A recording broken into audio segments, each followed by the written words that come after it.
오늘 마지막 시간이 되었습니다. 그래서 이때까지 배운 것을 요약하면서 오늘 공부를 마무리 짓도록 하겠습니다. 제일 처음 우리가 불교를 다시 묻다라는 주제를 가지고 제일 먼저 한 것이 목적어에 대한, 불교에 대한 정의를 정확하게 내리는 거였거든요. 사람들마다 불교란 의미를 서로 다르게 얘기를 가지고 있으면 서로 대화하기가 어려우니까, 그럼 우리가 대화하고자 하는 불교의 정의는 석가모니 부처님께서 직접 발견하시고 설하신 법과 율에 따라서 배우고 익히는 종교라고 정의를 내릴 수 있겠습니다. 부처님께서 이름을 열애라는 이름은 부처님 1인칭 대명사예요. 이 말은 무슨 말이냐면, 열애라는 말은 석가모니 부처님께서 스스로를 자칭할 때만 쓸 수 있는 이름이에요. 이런 이름은 보통 사람은 가지고 있지 않아요. 이런 이름을 가지고 있는 것은 황제나 왕이나 석가모니 부처님 이 두 분뿐이 없어요. 왕들은 자신을 이렇게 지칭할 때 뭐라고 하나요? 짐이라고 해요. 그 짐이라는 단어는 왕 이외에 누구도 쓸 수 없어요.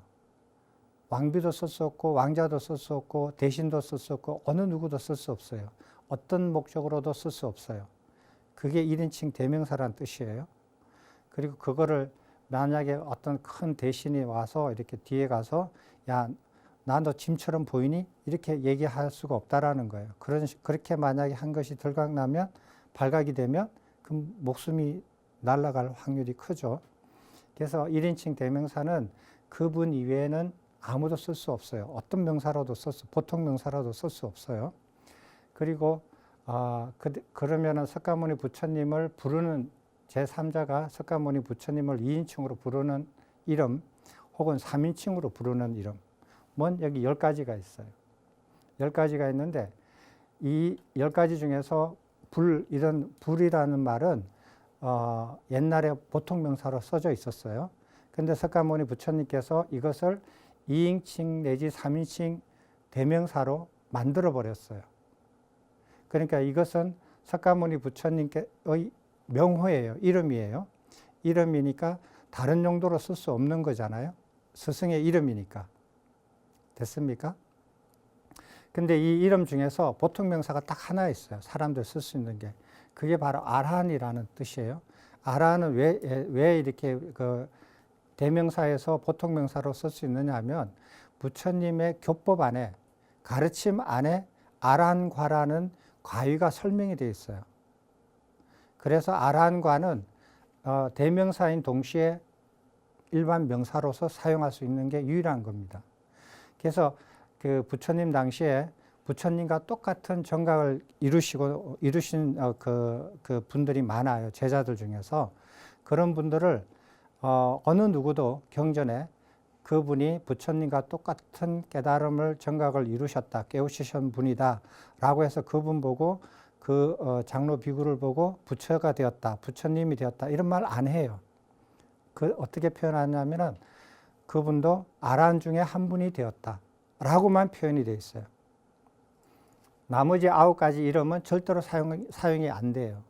그러면은 후대에 들어서 아까 전에 말했듯이 부처님 자체를 비방하고 폄하하는 사람, 부처님의 가르침을 폄하하고 비방하는 사람들, 새로 불교 앞에다 이름을 붙여서 자기 걸로 만들어가는 사람, 이런 사람들이 이런 이름조차도 이제 무너뜨리는 거예요. 그래서 열애라는 말을 일반 명사로 써요. 열애선이라는 말을 쓰고 열애장이라는 말을 써요. 이런 사람, 이런 이름을 쓰고 이런 명사를 이렇게 일반 명사로 쓰는 사람들이 전부 다 부처님 가르침을 폄하하는 사람들이에요. 누구에게 묻는가? 바른 스승한테 묻는다. 바른 스승의 조건은 10가지가 있었다. 그거는 저번에 다 얘기했습니다. 그러면은 설법할 때는 어떻게 설법하느냐? 설법할 때 이렇게 얘기를 했어요. 자, 근거 없이 이게 부처님의 가르침이다, 불교다라고 얘기하면 지옥에 떨어진다 그랬죠. 그죠? 그래서 그런 사람의 설법을 들으면 안 되고, 그렇게 근거 없이 이게 이렇게 하면 깨닫는다, 이렇게 하면 불교다 라고 얘기해서는 안 된다라는 거 한 가지. 두 번째, 자질이 부족한 사람들한테는 가르쳐 주지 말라고 했죠. 예전에. 그 다음에 대답해야 되는 질문이 있고 대답하지 않아야 하는 질문인데 그걸 구별해서 대답을 해야 된다. 그 다음에 대답을 해야 되는 질문도 바른 시기를 알아서 해야 된다. 라고 얘기를 했습니다. 그리고 난 다음에 그런 거를 다 갖추고 난 다음에도 이 5가지 태도를 갖추어야 된다. 그럼에도 불구하고 법을 설하는 것은 굉장히 어려운데 이 5가지를 반드시 갖추고 난 다음에 설해야 된다. 그 5가지가 뭐냐? 가르침의 시작과 중간과 끝을 처음부터 차례대로 전체를 다 가르쳐야 된다. 기초부터 높은 단계까지 차례대로 얘기해야 된다. 설명해야 된다. 설명할 줄 알아야 된다. 근데 어떤 분들은 한 가지만 평생 가르쳐요. 다른 건 안 가르치고. 이런 사람은 귀를 기울여서는 안 된다. 두 번째는 설명을 하는 것을 전체 가르침을 바탕으로 해서 부분을 설명하면서 전체를 파악할 수 있도록 설명을 해야 되는데 그 부분만 계속 이 부분의 깊은 뜻은 이거고 그 다음에 그 뜻은 이거고 한 가지만 계속 뜻을 여러 가지 설명을 하는 거예요. 그 헷갈리는 거죠. 그래서 어쨌다는 거냐. 전체를 파악하지 못해요. 그런 가르침을 아무리 들어도. 그 다음에 듣는 사람에 의존하게 만들도록 가르쳐요. 내 없으면은 그 다음에 진도 못 나가게끔 그런 식으로 설명을 해요. 그런 사람들한테서는 배우면 안 된다라는 거예요. 그러니까 어떻게 배운 사람이 자기 스스로 나아갈 수 있도록 가르쳐야 된다라는 거예요. 그거는 다른 세속에서도 마찬가지죠. 세속에서도 훌륭한 교수님들은 가르쳐서 그 학생이 스스로 앞으로 나아갈 수 있도록 가르쳐요. 그렇지 않은 사람들은 자기한테 계속 의존하게만 만들어요. 그렇게 하는 것은 이렇게 그 사람한테 배워서는 안 된다라는 거죠. 자, 그러면은 듣는 사람의 태도는 무엇이었나? 듣는 사람은 이 5가지를 갖추지 않고 들으면 정법을 만나더라도 자기 걸로 만들 수 없고 배울 수 없다. 이것을 5가지를 갖추면은 정법을 만나서 바른 학습 방법으로 정법을 자기 걸로 만들 수 있다. 그 바른 학습 방법은 16가지 저번 시간에 얘기를 했습니다. 내용은 뭐냐면 법을 듣는 사람의 입장으로서 배우는 사람 입장으로서는 첫째로 법을 무시하지 말라. 그 다음에 가르치는 사람을 무시하려고 하지 마라. 자기 자신을 무시하지 말라. 이거예요. 그 다음에 들을 때 온 주의를 집중해서 들으라. 관심을 집중해서 들으라는 거예요. 뭐 핸드폰 만지면서 듣거나 이렇게 딴 생각하면서 듣지 말라는 거예요. 그리고 자만심을 버리고 들으라.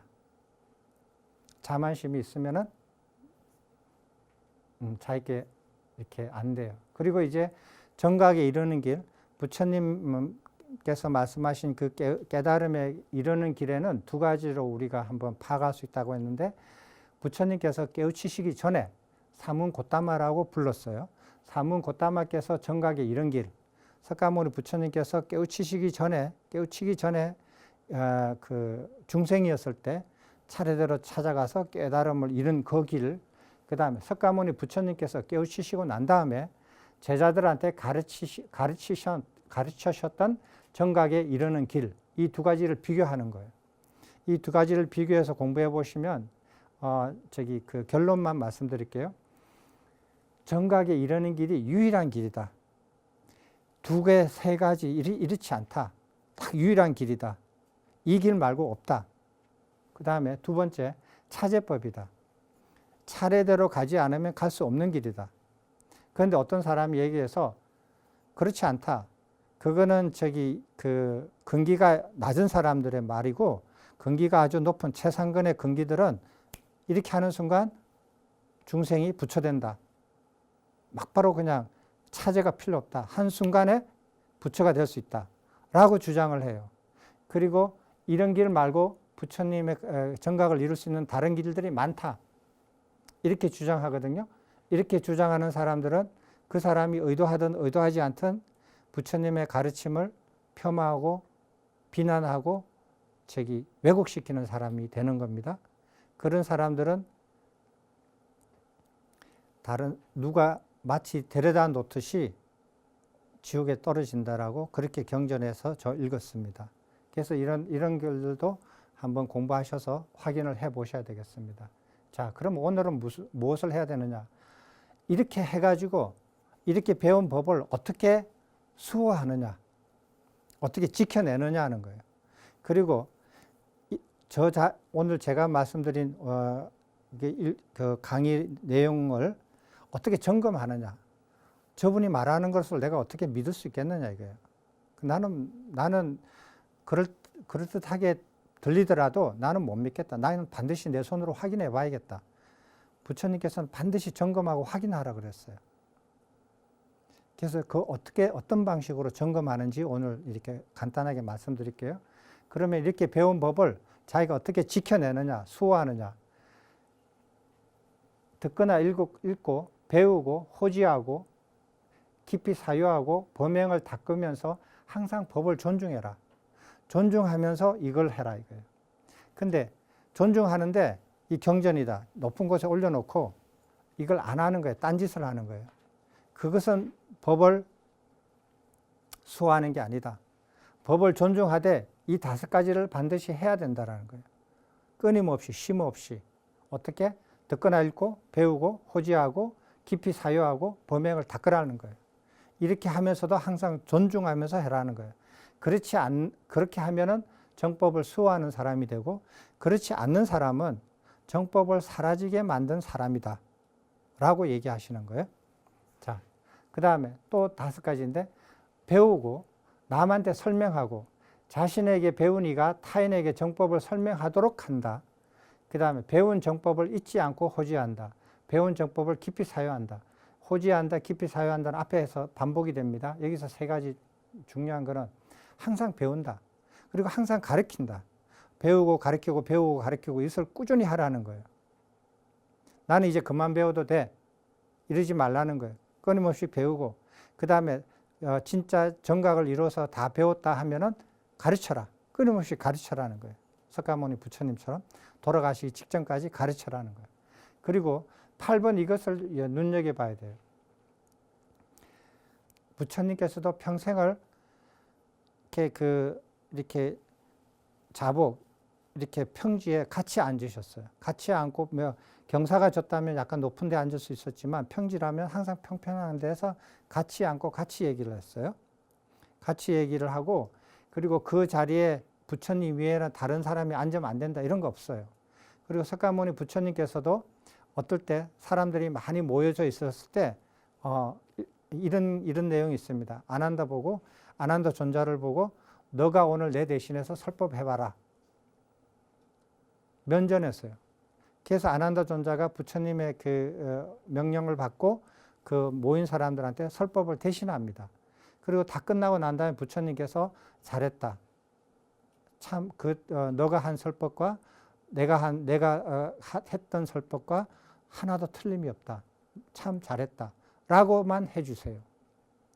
이런 장면들이 여러 번 나옵니다.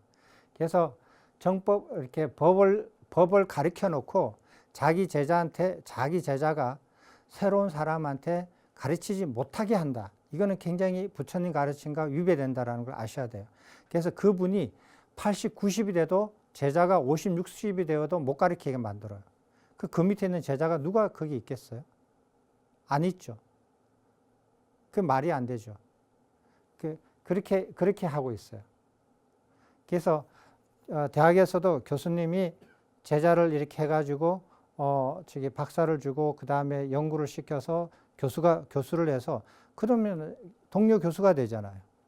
그리고 그 젊은 제자가 동료가 되어서 다른 학생을 가르치게 만들고 당연하게 하게 하는 거 아니에요? 그러려고 배우고 그러려고 가르치는 거잖아요. 이런 것들을 우리가 한번 현실 불교를 점검해 볼 필요가 있어요. 그 다음에 또 정법을 수호하는 것.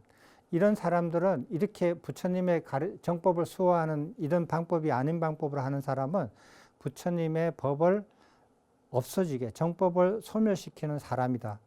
이렇게 이제 그 말을 하거든요. 근데 내가 불교에 이렇게 들어와서 정법을 소멸시키는 사람이 되어서는 안 되겠죠. 이거는 바른 단어와 바른 표현을 해서 뜻을 바르게 전달해라. 단어와 표현을 정확하게 해라. 제가 공부하면 할수록 부처님의 가르침의 그 단어 뜻들이 아주 명료해요. 모호한 데가 없어요. 그리고 앞뒤가 정확하게 맞아떨어지거든요. 표현도 정확하고. 근데 어떤 사람들이 이렇게 해요. 그래서 경전에 나와 있는 단어와 표현들이 뜻을 전달하는데 너무 정확하다. 그거 이상 더 좋은 표현이 없다. 그거보다 더 좋은 단어가 생각이 안 난다. 그래서 그 표현과 그 단어를 그대로 써서 제가 설명을 합니다. 그런데 어떤 사람들이 이렇게 해요. 너가 너 목소리를 내야지 그 부처님의 가르침만 달달달 외워가지고 그렇게 반복해서 되겠느냐 이렇게 생각하시는 분들이 있거든요. 그 천만의 말씀이에요. 부처님의 내용을 달달달 외워지지가 않아요. 아무리 외우려고 해도. 이해하기도 굉장히 어려운데 그걸 어떻게 외워요? 못 외워요. 외우려고 해봐도 잘 안 외워져요. 그래서 그 부처님의 그 경전을 외울 수 없을 뿐만 아니라 그걸 이해하고 계속 사유해서 바르게 이해하지 않으면 그게 자기께 표현이 안 돼요. 굉장히 어렵습니다. 저는 이렇게 예전에는 아무리 어려운 책들도 이렇게 한 페이지 전체를 사진으로 탁 찍어서 전체를 다 기억을 했었거든요. 근데 경전은 그렇게 안 돼요. 아무리 사진 찍고 기억을 하려고 해도 기억이 안 돼요. 이해하지 않으면은 그 표현도 따라갈 수 없는 그런 묘한 게 있어요. 배우지 않으면 절대로 알 수 없는 그런 내용이에요. 배우면 굉장히 단순한데도 불구하고 그것을 배우지 않으면 알 수 없는 그런 경전 내용들이 굉장히 많아요. 그래서 그렇게 말을 할 수 없어요. 이게 옳은 말씀이에요. 그리고 인내하고 수순하게 받아들이고 타인에게 열심히 가르치고 그 다음에 도량에서 가르침과 배움에 일목요연하게 해야 된다. 자, 이건 앞에 하고 같아요. 근데 도량에서 가르침과 배움에 일목요연해야 된다. 이건 무슨 말이냐. 수능 치는 게 이제 일주일도 한 달도 안 남은 고3 학생이 자기가 이제 이때까지 공부한 것들은 무슨 과목은 이만큼 공부했고 한 달 남은 동안에 무엇을 공부해야 된다는지 계획이 짜졌을 거 아니에요. 쭉 해왔으니까. 과목이 한두 개가 아니잖아요. 모든 과목에서 진도가 이만큼 나갔고 남은 시간 동안에 뭐를 공부해야 되고 뭐를 마쳐야 된다는 게 일목요연하죠. 그렇게 살아라는 거예요. 절에서. 그리고 배우는 사람은 그렇게 하고 가르치는 사람은 저 사람한테는 이걸 가르쳤고 그 다음에는 저걸 가르쳐야 된다. 이게 일목요연하게 다 알아줘야 돼요. 저 사람한테 이걸 가르치고 했더니 이거는 이해를 했는데 다른 이것은 잘 이해를 못하더라. 라는 것을 일목요연하게 정리하고 알고 있어야 돼요. 한 사람만 가르치는 게 아니잖아요. 여러 사람 가르치는 거. 그 내용을 일목요연하게 다 기억하고 알고 있고 그 다음 날에 무엇을 가르쳐야 된다, 무엇을 배워야 된다 라는 것을 다 알아야 돼요, 서로가. 그럼 부처님 가르침을 어떻게 검증하느냐. 이게 이제 이렇게 한 가지 중요한 문제 중에 하나입니다. 제가 말씀드린 내용 자체도 마찬가지예요. 저는 최대한 이렇게 그 경전 내용을 밝히면서 근거를 밝히면서 말씀을 드리려고 했어요.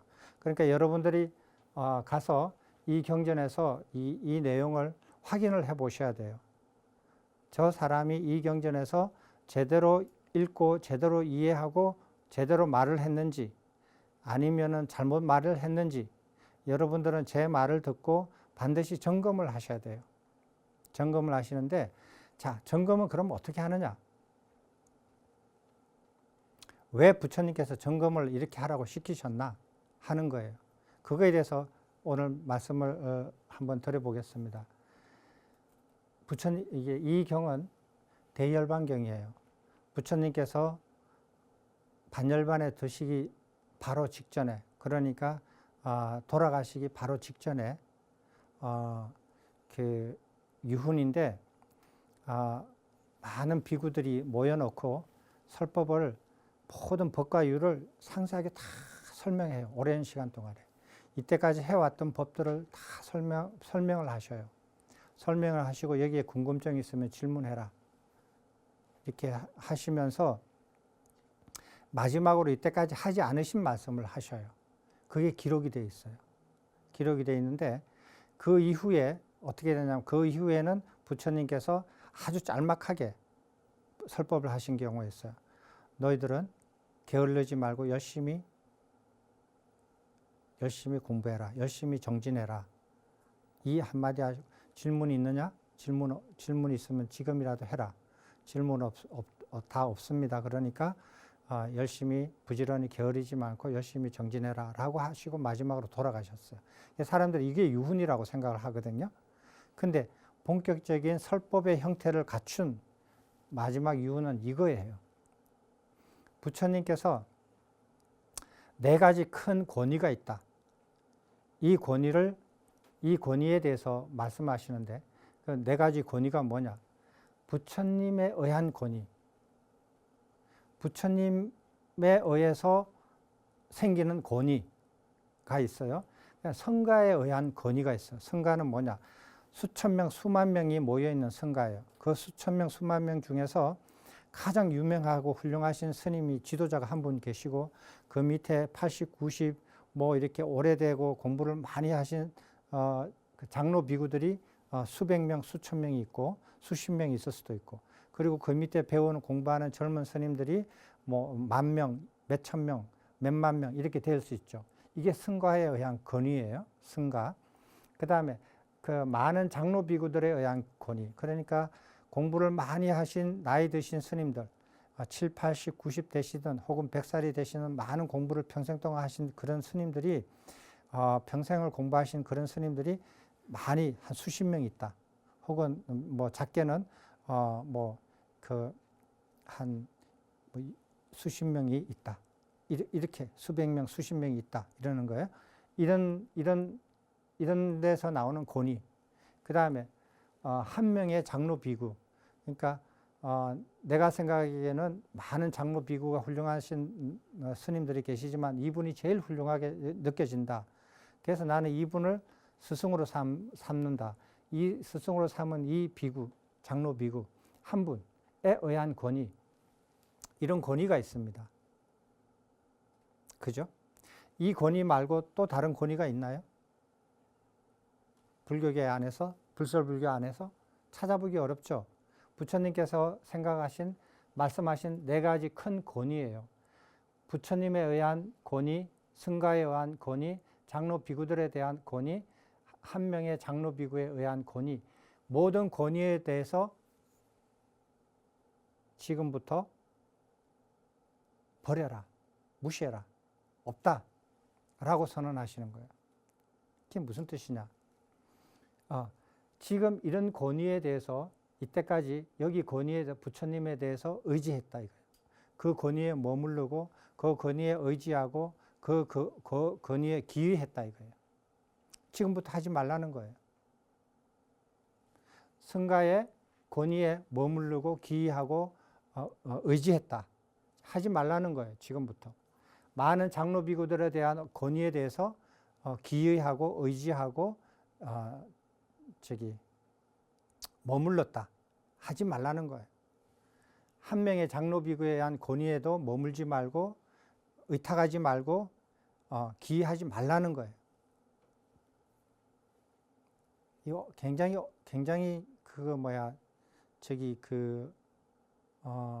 어떻게 보면 굉장히 이때까지 이런 하신 법문이 없는 이런 설법 내용이에요. 그러면은 뭐에 대해서 기의하느냐는 거예요. 이런 권위를 다 기의하지 말고 머물리지 말고 의탁하지 말라. 그럼 무엇을 의지를 하느냐 하는 거예요. 무엇에다 기의하고 무엇에 의탁하고 무엇을 무엇에 머물러느냐. 그게 뭐겠어요?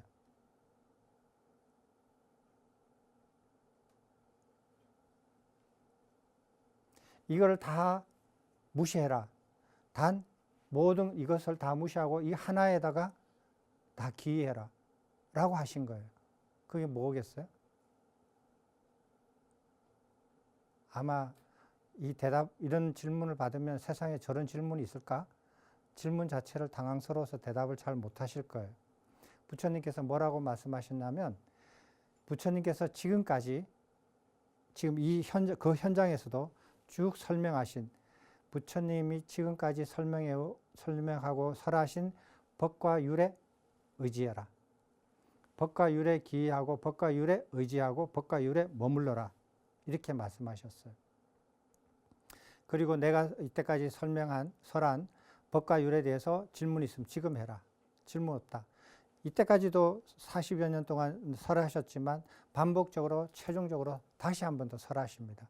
처음부터 끝까지 쭉 다 오랜 시간 걸쳐서. 그 기록은 안 나와. 왜?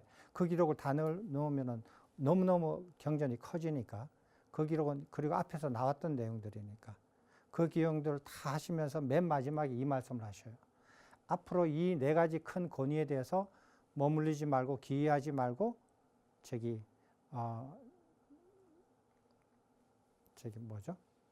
기이하지 말고 머물리지 말고 의탁하지 말라. 굉장히 이렇게 눈여겨봐야 될 가르침이에요. 자, 그러면은 한 가지 말씀드릴게요. 어떤 사람이 와서 얘기를 하는 거예요.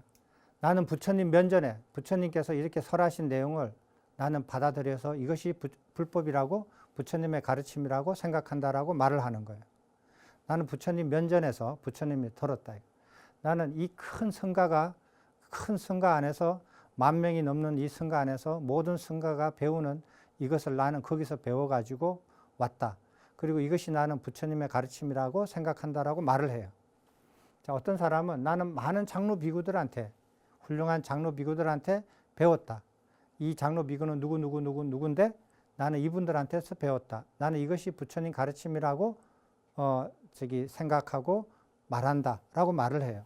나는 내가 생각하기에는 가장 훌륭한 장로 비구 한 분에 의해서 내 스승한테 이것을 배웠다. 나는 이것이 부처님의 가르침이라고 생각한다라고 말을 해요. 자, 그러면은 어떻게 하느냐? 부처님께서 이 권위에 다 머물리지 말라 그랬잖아요. 그러니까 그렇게 하면은 예를 들어서 어떤 사람이 부처님께서 설하신 내용을 경전에 기록이 됐다 이거예요. 경전에 그러니까 이게 부처님 가르침이다 라고 얘기를 해서 나는 이게 부처님 가르침이다라고 생각하고 말한다. 이런 경우가 있을 것이고, 어떤 성가에 의한 권위가 있어요. 옛날에 어느 시절에 큰 성가가, 훌륭한 성가가 있었는데 그 중에서 가장 훌륭하신 스님이 주석서를 썼다. 부처님의 가르침을 주석하는 책을 썼다. 그 주석서가 굉장히 유명하다. 그 주석서가 나는 부처님의 가르침이라고 생각을 한다. 라고 해서 그 주석서의 내용을 주장하는 거예요. 이런 일이 있을 거예요. 그럼 부처님께서는 뭐라고 말씀하셨느냐? 이런 권위에 대해서 의지하지 말고, 기이하지 말고, 머물리지 말고 그 말을 받아들이지 말라는 거예요. 그러면 어떻게 하라는 소린가? 그의 말을 찬성하거나 반대하지 말아야 한다. 찬성하지도 말고 반대하지도 말아라. 그렇게 해서 누가 와서 나는 부처님 면전에서 들었다. 나는 부처님의 니까야 경전에서 부처님 말씀을 들었다. 그리고 나는 성가가 아주 이렇게 인정하는 그런 주석서에 대해서 그 내용을 배웠다.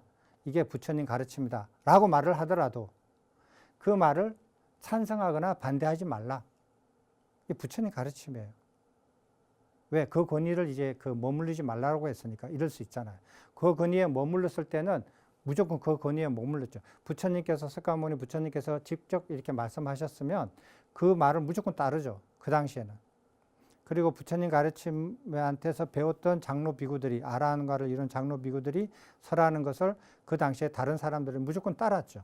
왜? 그 권위에 머물렀으니까. 그러나 지금은 그 권위를 머무르지 말라라고 부처님께서 직접 말하셨으니까, 그리고 어떻게 하냐? 찬성하거나 반대하지 말라는 거예요. 반대도 하지 말고 찬성도 하지 말라. 그럼 뭐 어떻게 하느냐? 찬성하지나 반대하지 않고 그가 말한 단어와 표현을 주의 깊게 알아야 한다. 단어와 표현과 그 내용을 주의 깊게 알아야 한다. 그리고 부처님께서 이때까지 가르쳤던 법과 율에 따라서 비교하고 조사해야 된다. 비교하고 조사하라는 거예요. 아무리 훌륭한 책이고 아무리 훌륭한 경전에서 나왔던 내용이라 할지라도 석가모니 부처님께서 가르치신 법과 율과 비교를 하라는 거예요. 비교하고 점검을 하라는 거예요. 세밀하게. 누가? 각자가요. 누가 대신해 줄 수 있는 게 아니잖아요. 각자가 하라는 거예요. 됐습니까? 만약 그런 비교와 조사에 근거해서 부처님의 법과 율에 따르지 않는다면, 그거 따르지 않는다라는 것을 알았다 이거예요. 내가 비교해서 조사했더니 아니다. 확실히 이것은 열애의 가르침이 아니다. 이것은 이 비구에 의해서 잘못 이해되어졌다. 라고 결론 지어져야 한다. 그리고 그 말은 거부되어야만 한다. 그렇게 말한 사람을, 내용을 거부해야 된다. 내가 조사해서 검증한 이후에. 그러면 이렇게 될 거예요. 만약에 이걸 이렇게 말한 그 비구가 열등한 도반이라, 열악한 도반일 경우에는 멀리 해야죠. 그리고 자질이 부족한 비구였다면 어떻게 되죠? 말을 섞지 말아야죠. 이 사람이, 이렇게 말한 사람이 자질을 갖추어서 나를 좀 훈계해 주십시오 하면은 가르쳐 주면 돼요. 그렇지만 자질이 부족한 사람이라면 가르쳐 달라고 해도 가르쳐 주지 않고 말을 섞지 않아야 돼요. 그리고 열악한 도반이라면 멀리 해야 돼요. 권리를. 그리고 자질이 갖춰진 분인데 잘못 이해를 해가지고 이런 말을 했다. 근데 그 사람이 그렇다면은 그것을 얘기해 줄 수 있어요. 그대가 이렇게 이해한 것은 내가 부처님의 가르침을 법과 율을 비교해보고 점검해보니까 다르다. 왜 다르냐? 그러니까 법과 율이 어떻게 다릅니까? 이렇게 해서 다르다. 이렇게 다르고 설명을 해줘요. 설명해 주면 이 사람은 그러면은 어떻게 생각해야 되느냐? 이 사람의 자질이 갖춰진 사람이라면 아까 전에 뭐라 그랬어요? 법을 배울 때, 들을 때 어떻게 들으라 그랬어요? 말하는 사람을 무시하지 말고 들으라 그랬잖아요. 공격하려고 들으라고 하지 말라 그랬잖아요. 그리고 그 내용을 공격하려고, 무시하려고 듣지 말라 그랬잖아요. 법의 내용을 무시하거나 공격하려고 듣지 말라 그랬잖아요. 근데 이 듣는 사람이 가만히 들어보고, 내가 이때까지 알았던 것은 잘못되었구나. 이분이 하신 게 진짜 부처님이 가르침이 맞구나. 라고 인정을 해서 받아들이면 같이 가는 거예요. 근데 이 사람이, 내가 이때까지 그거 이렇게 공부해왔던 것이 틀렸다고, 너는 잘났고 나는 틀리고 이런 거야? 해가지고 화가 나서 공격을 하는 거야. 말 꼬리를 잡고. 이러면은, 정법을 들을 준비가 안 돼 있는 사람으로 알아야 되는 거예요. 나는 자질이 갖춰진 사람이라고 판단해서 설명을 해줬는데 내가 잘못 판단한 거예요. 자질이 안 갖춰졌구나. 떠나는 거죠. 더 이상 말해서는 안 되는 거죠. 근데 비교와 조사에 근거해서 다른 거를 근거하면 안 돼요. 저 사람이 어디 가서 이렇게 나쁜 짓을 했다더라, 나쁜 행위를 했다더라, 그런 것을 근거로 삼아서 그대가 말한 것이 부처님 가르침이 아닙니다 라고 얘기하지 말라는 거예요. 반드시 비교와 조사에 근거해서, 근거를 거기에서 삼으라는 거예요. 그 근거에서 석가모니 부처님의 법과 율에 따른다는 것을 알았다면 확실히 이것은 석가모니 부처님의 가르침이다. 이것은 이 비구에 의해서 바르게 이해되어졌다라고 결론되어져야 한다. 됐습니까? 이렇게 결론을 내리고 받아들이라는 거예요. 그리고 그 사람이 자질이 갖춰지고 좋은 도반이라면 같이 토론하고 같이 공유하고 같이 수행을 해 나갈 수 있다는 거예요. 됐습니까? 이게 부처님이 검증하는 방법이에요.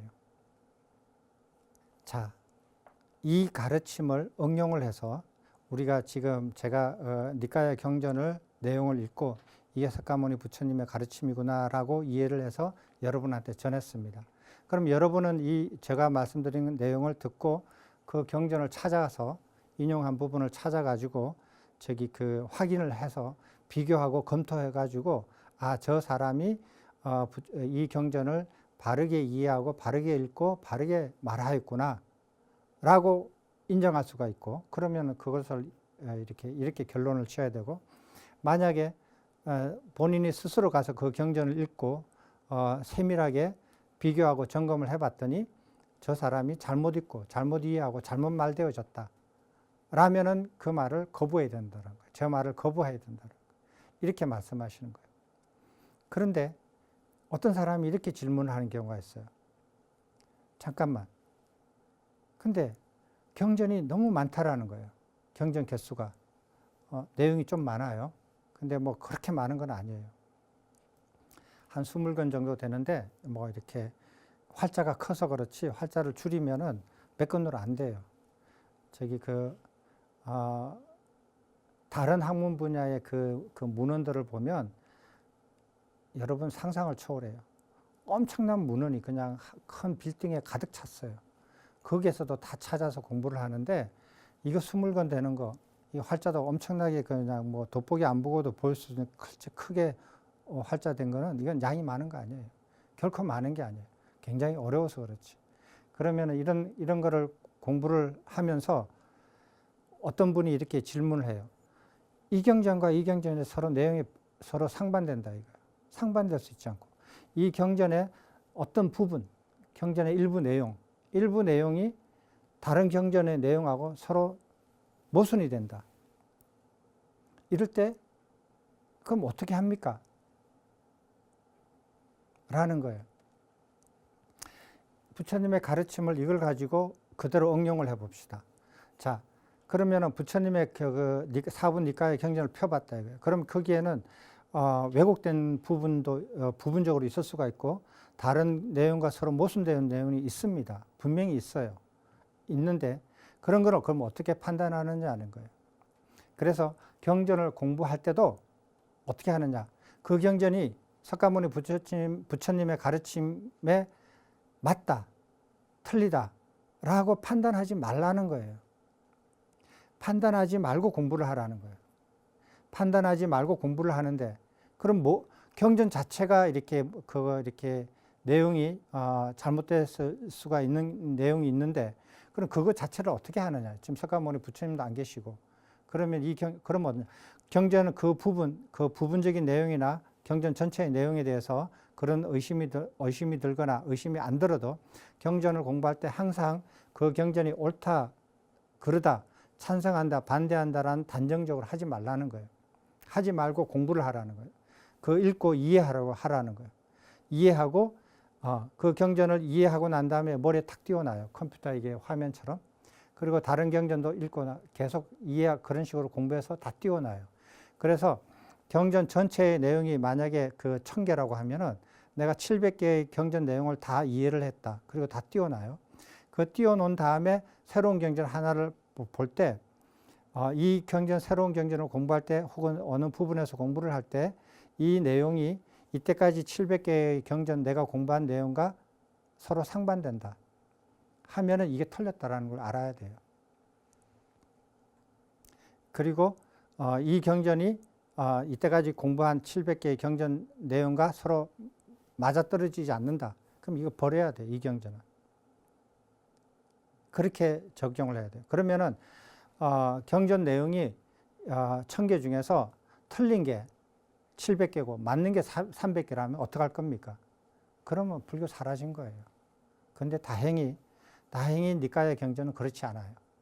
니까의 경전은 틀리고 왜곡된 것들이 군데군데 많아요. 군데군데 많지만 세밀하게 점검해 보면 그걸 알아낼 수가 있어요. 알아낼 수가 있거든요. 왜? 부처님께서 설하신 내용을 그것을 합성해 가지고 기록에 남긴 내용하고 그리고 기록할 때 누가 이렇게 끼워서 이제 덧칠한 내용하고 호흡이 달라요. 읽으면 문맥도 달라지고 호흡도 달라요. 그래서 쭉 읽으면 호흡이 금방 달라져요. 그리고 그 내용이 지향하는 목적도 벌써 달라요. 그래서 여러분이 조금만 익숙하게 더 공부를 하시면은 그 삽입되고 왜곡된 내용을 만날 때마다 금방금방 이게 드러나지게 돼요. 처음에는 잘 모를 거예요. 글자가 글자로만 보이니까. 그렇지만 나중에 보시면 호흡도 다르고 냄새도 다르고 지향하는 그 관점도 달라요. 그래서 알아낼 수가 있어요. 그렇게 해서 비교하고 점검해야 돼요. 비교하고 점검하지 않고 덥석 다른 사람의 말을 그것을 석가모니 부처님의 가르침이라고 받아들이면 그 책임은 그 사람한테 있는 거예요. 그래서 부처님께서는 이렇게 설명하셔요. 자기가 비교하고 점검하고 깊이 사유해서 그것을 석가모니 부처님의 가르침이다라고 판단해야 되는 것을 하지 않고 그냥 남이 말한 것을 덥석 저 사람이 유명한 사람이다. 저 사람이 오랫동안 공부를 많이 하신 분이다. 저 사람이 큰 절을 가지고 있다. 많은 제자가 있다. 그러니까 맞을 거다라고 덥석 잡는 것은 뱀을 잡는 사람이 뱀의 머리를 보고 탁 잡아야 되는데 못 모르고 뱀의 몸통을 콱 잡은 거하고 똑같다. 그러면 그 사람은 죽음에 이르거나 죽음에 이르는 고통을 겪을 것이다. 그렇게 설명하십니다. 오늘 마지막 시간에 전체적으로 다시 마무리를 하겠습니다. 제가 이렇게 사분 니까야를 이렇게 강의한 내용, 상세하게 한 내용들은 니까야 아카데미라는 네이버 카페나 유튜브에 들어가시면 무료로 보실 수가 있습니다. 들으실 수 있습니다. 참고하시고요. 저는 이렇게 사분 니까야를 공부를 해가지고 그것을 제가 이해하는 방식으로 다른 사람들이 이해하기 쉽게끔 그렇게 정리한 것이 수트라는 책인데 2014년에 나온 거거든요. 2018년 거는 2세입니다. 개정판이고요.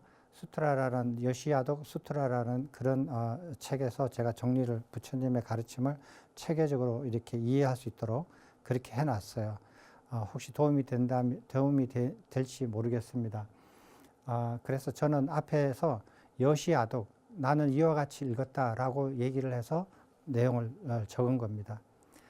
그 다음에 호진 스님의 인도 불교사 1, 2는 고대 부처님 당시에 인도의 역사를 이해하는데 아주 훌륭한 책이고요.